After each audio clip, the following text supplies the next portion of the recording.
তেজপুৰ পটিয়া চুবুৰীত আতংক হঠাৎ হোৱা লাগিল চাৰিওফালে পাকিস্তানী চোৱাংচোৰাৰ হৈ কাম কৰা এগৰাকী অৱসৰপ্ৰাপ্ত ভাৰতীয় বায়ু সেনা বাহিনীৰ কৰ্মচাৰী কুলেন্দ্ৰ শৰ্মাৰ গ্ৰেপ্তাৰ হোৱাৰ ঘটনাৰ পিছত কিয় আতংকময় এই পৰিৱেশৰ সৃষ্টি হ'ল আচলতে কোনো উগ্ৰপন্থী কাৰ্যকলাপৰ বাবে নহয় ৰাস্তাৰ কাষত বহুৱা এই গেছ পাইপৰ বাবেহে লাগিল হোৱা পটিয়া চুবুৰী চেণ্টাৰত ঘাইপথৰ কাষত থকা এই গেছ পাইপৰ পৰা গেছ নিৰ্গত হোৱাৰ বিকট শব্দ হোৱাত অগ্নিকাণ্ডৰ শংকাত এক আতংকময় পৰিৱেশৰ সৃষ্টি হয় কেইবা ঘণ্টা ধৰি এইদৰে প্ৰচণ্ড শব্দৰে গেছ পাইপৰ পৰা গেছ সদৃশ বায়ু ওলোৱাত আৰক্ষী আৰু অগ্নি নিৰ্বাপক বাহিনীক খবৰ দিয়া হয় আৰু তাৰ পিছতহে পৰিস্থিতি নিয়ন্ত্ৰণলৈ আহে নমস্কাৰ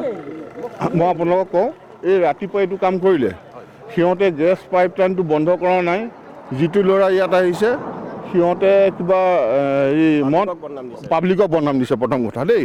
আৰু তেখেতলৈ মই ফোন কৰিছোঁ তেখেতে কৈছে এইটো মোৰ কাম নহয় তেনেকৈ কৈছে কিন্তু যিজন ল'ৰা এতিয়া আহিলে তেখেতৰ যিটো নাম্বাৰত মই ফোন কৰিছিলোঁ তেখেতে হিন্দী ভাষীত কথা পাতিছে কিন্তু মানুহজন অসমীয়া মানুহ হয় কথা যদি তেখেতে অসমীয়া মানুহ হয়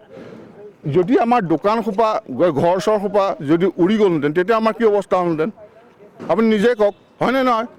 তেতিয়া আমাৰ ঘৰ চৰসোপা উৰি যোৱা আমি দেখিলোঁ কাৰণে এইটো ধৰিব পাৰিলোঁহেঁতেন তেখেতৰ এইসোপা গোটেই আমাৰ নিজৰ দোকান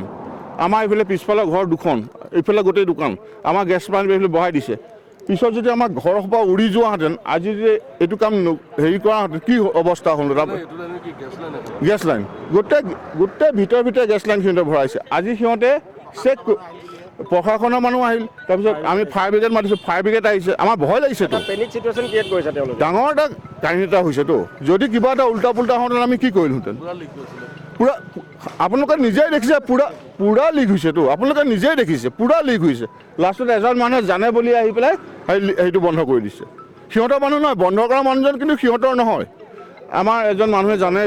সেইবিলাক সিহঁতে বন্ধ কৰি দিছে কিন্তু হয় মোৰ দোকানৰ মুখতে হৈছে আচলতে তেওঁলোকে কিবা পাইপলাইন ক্লিয়াৰ কৰি মানে পাইপটো ক্লিয়াৰ কৰিছোঁ বা তেনেকুৱা ধৰণৰ কথা কৈ আছিলে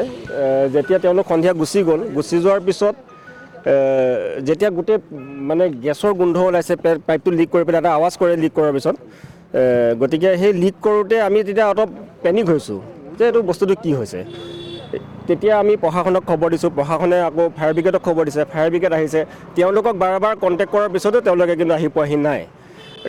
এতিয়া জাষ্ট দুঘণ্টামানৰ পিছত তেওঁলোক আহি পাইছেহি কিন্তু তেওঁলোকে আকৌ পাব্লিককে দুখ ঢাকি দিছে যে এইটো কোনোবা মানুহে কৰিছে এইটো আমি কৰা নাই এইটো আমি বন্ধ কৰি গৈছোঁ আমি খুলিছোঁ মানুহে কিয় খুলিব আৰু তেওঁলোক এজন আহিছে এজন অকণমান আঁতৰ লৈ পেলাই কথা পাতি আছে ফোনত গতিকে এই বস্তুটো অলপ চকু দিলে ভাল হয় ওচৰতে বহুতখিনি দোকান আছে সন্মুখতে মোৰ দোকানখন লগতে মোৰ দোকানখন বহুত ডাঙৰ এটা ইনচিডেণ্ট হ'লহেঁতেন কাৰণ গেছটো আমি আইডিয়া কৰিব নোৱাৰোঁ এইটো কোনো জোখা কোনো হেৰি নাই যদি কোনোবাই ইয়াত কোনোবা জুই বা তেনেকুৱা ধৰণৰ ফিৰিঙতি লাগিলেহেঁতেন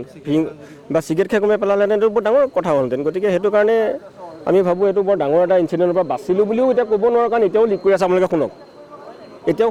লিক এতিয়াও কৰিছে তেওঁলোকে এতিয়া মানুহ এজন আহিছে তেওঁ হয়তো টেকনিচিয়ান নহয় মোৰ তেওঁক জাষ্ট পঠাই দিছে মোৰ সন্দেহ তেওঁ টেকনিচিয়ান নহয় কাৰণে তেওঁলোকে এইটো প্ৰব্লেমটো ছল্ভ কৰিব পৰা নাই